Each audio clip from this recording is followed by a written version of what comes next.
big mass here, that bright spot. We're going to Oh, yeah. lung hilum. We got another mass here in the upper part of the lung.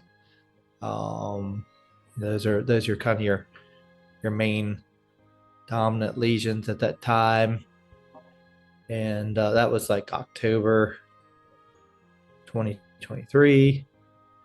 And then let me go over to your next set of scans here. So then let's see. Well, you had some other scans of biopsy. Let me move. Close this out a second here. I can see it. Uh, Let's see. So you had a biopsy done October 11th, and then you came to see us on December 4th. So this is seeing us on December 4th.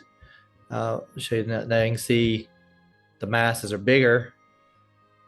See that all that white area there, and then that mass there.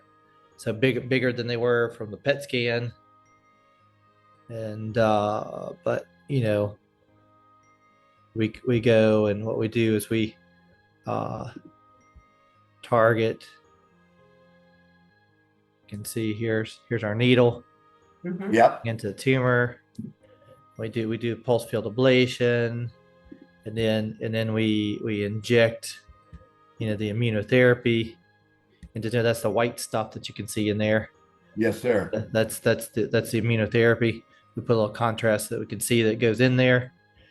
And so yeah, so that was on hang on a second, on December 4th. That was the first time, right? That's right. Yeah. Exactly. Yeah. So then let's see. We go to In February. February. You have CT The follow. scan. Yeah. So on this one, you can start seeing that things are looking a lot better. You still see some spots in there, but remember how huge they were before. Now, Yes, it was big. Yeah. yeah, now they're coming down. So that's looking really good, looking nice response. You get gaining back a lot of lung there, so that looks good. And then we got another scan. So was it from December to February? Yeah. That's right. Yeah, yeah. Then our next scan, we go to April. Oh wait, this is our procedure scan. I'm sorry. Let me make sure that was that the next scan. Yeah, where do we go? Should have been. Oh, sorry. Yeah. So yeah, let's see. April 2024. I went the wrong April. So this was another follow-up CT scan. You still see like just kind of further resolution of some of the areas, but still maybe a little bit of residual there, which obviously we determine later on the PET.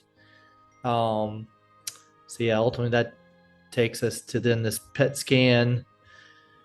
So we're kind of seeing, yeah, will this carry out and clean everything up, or do you leave some residual there, and you have to go back after it, and the PET scan gives us that information. And so there we go. We see we still got a little bit of disease right there on you can see on the CT scan, PET CT scan, that there's disease there in that spot, and but relatively Okay. small. Certainly significantly better than where you were, but then it's a decision. Well, let's go ahead and try to Get knock rid knock that out. Yeah. Yeah, we got it down for the count. I mean, we might as well just skip the knockout blow, and that's when we come in behind here. So this is our April 30th of this year. CT scan from a procedure standpoint. We got you turned over on your stomach, so we're flipped over. Here's the lesion right here. Here's our markers showing us going to it, and you can see our needle Yep. going Yep. to the lesion. It's funny how that. Yeah, and so then you see there the needle entering in the lesion. Yeah, we try to hit it on the side. It's actually better to hit it on the side than direct on. Oh, So yeah. we actually purposely do that Okay. because you want to get an edge more than you want to get the center. Okay. So you can see we actually purposely did that. It's a sort of a trick, and you can see that we ablated, and then see all the white stuff, right? That's all Yeah. Yeah. that's the immunotherapy Got it. right in there. So yeah, so there, there we go, and things are looking really nice. And then you've got your follow-up CT scan from June 27th, and so that just gonna load here. So you just see the scar in the lungs, and then you see this area here, but it's all like irregular. Like it's not the way it looked before. It doesn't look, Yeah. before it looked like a solid tumor. Now it looks a little more almost like liquidy looking. If you change it over to this, it's like the density of it's like really low. Yeah, I see. It doesn't, this doesn't, doesn't look like viable tumor. I'm sure this is almost dead tumor, and this is probably, residual immune cells in there cleaning around, and that'll stay there for a while, but then it'll eventually clear up, and then this will clear. And then, so I would expect that, your next PET scan, which we want to get, we don't, it's not a rush, but probably in the next like 6 months or so, we'll get, and that one should be clear, right?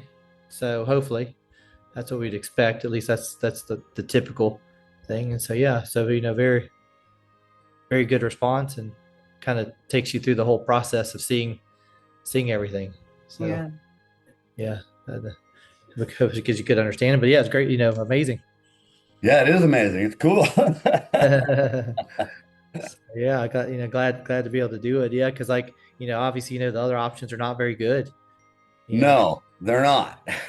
They can knock this back for a little bit, but then it just comes roaring back, and then eventually, once the chemotherapies fail, it just keeps growing. There's nothing they can do, and they don't have anything that's definitive or curative for advanced cancers like this. But immunotherapy is different, and Right. immunotherapy is going to be changing that, and we already see it. We already know that immunotherapy can bring the cure for advanced cancers, and yeah, your case certainly is a great example. And it's just fortunate that you were able to get this treatment, and fortunate you live in this time. If even a few years back might have been much more difficult. And so Exactly. Yeah. No, yeah, and I totally with you on that one. I'm very fortunate that I was able to come and see you, and I was fortunate that you agreed to do it, 'cause sure, yeah. Dr. Keneally You're said, busy. I may not be the guy. No, I think your case is great. Yours is an excellent case. I mean, these are ones we really like to see. Somebody who has cancer, it's advanced, but they're still in good shape. That's what we'll see. A lot of times we get patients who are really bad shape, and those are hard to pull out. I have a lot of patients where literally the treatment that they've had has basically killed them, and I cannot bring them back from that. I mean, I'll tell them like Yeah. you've too much stuff Yeah. that I won't be able to turn you around, and so it's really really hard. Obviously, in the future, we'd love to be able to catch these people right from the start.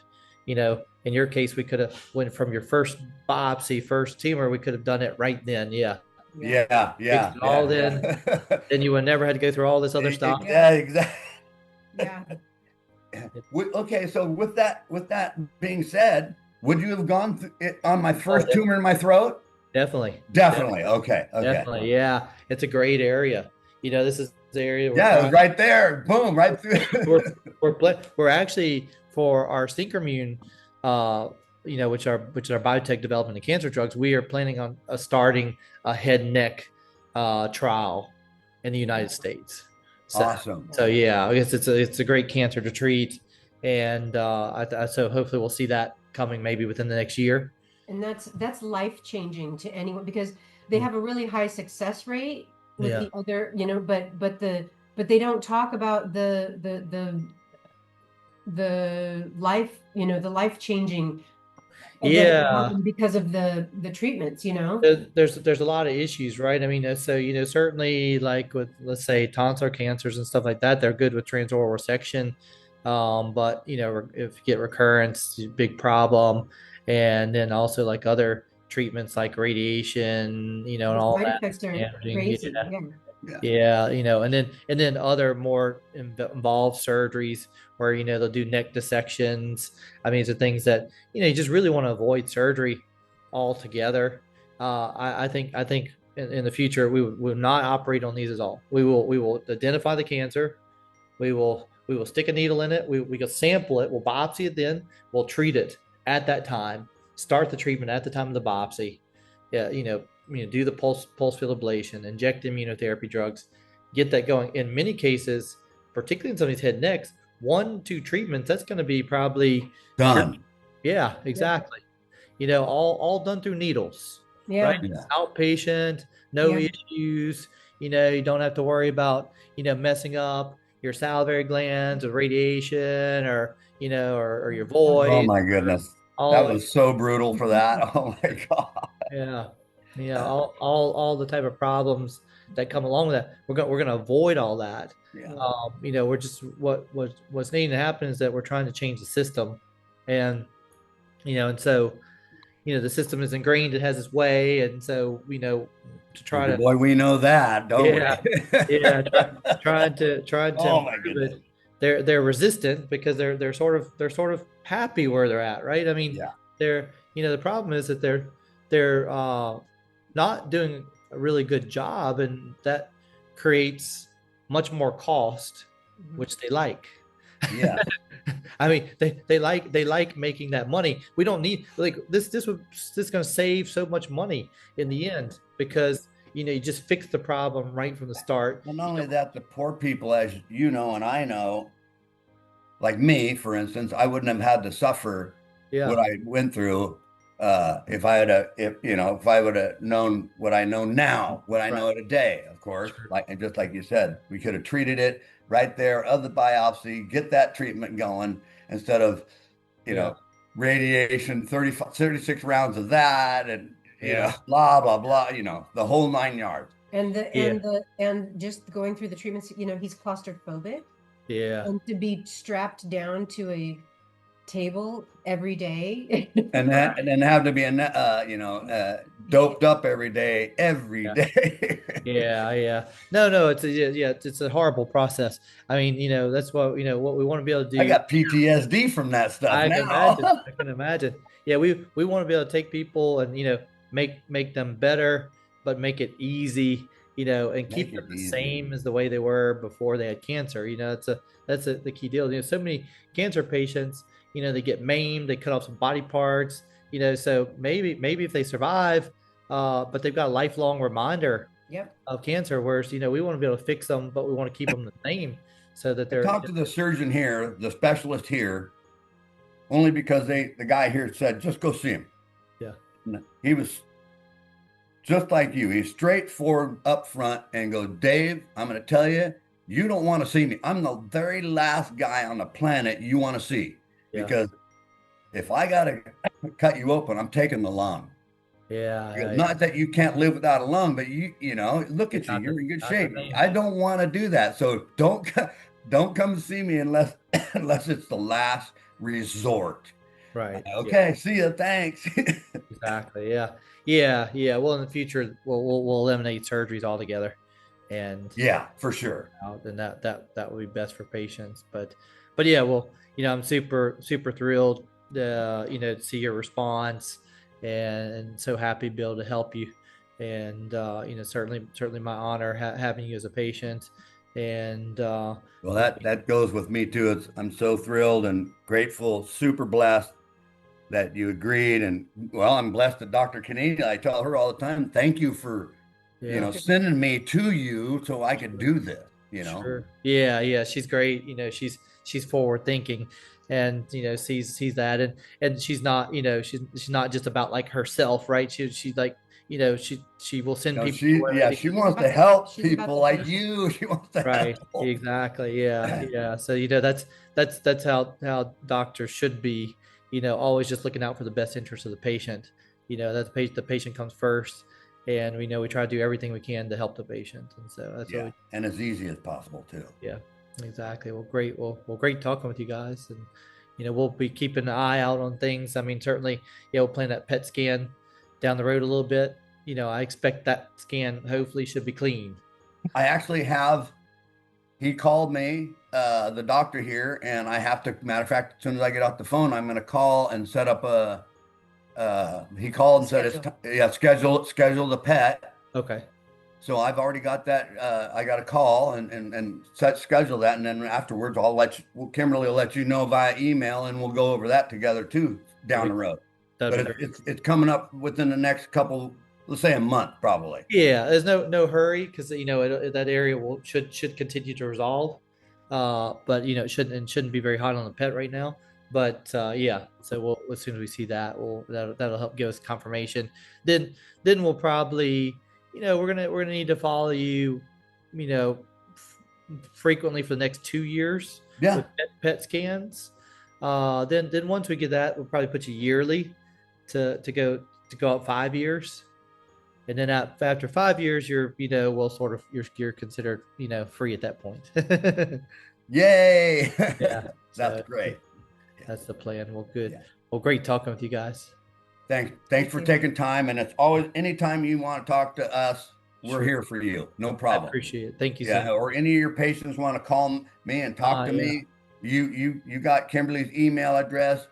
Be more than happy to talk to anybody that needs to that went through what I went through from you, and, Sure. and I'll be more than happy to talk to them. No problem. I appreciate that. Thank you so much. All right, you guys take care. Good talking with you. Have a great day. You too. Love you, Doc. Thanks. I love you too. I love you too.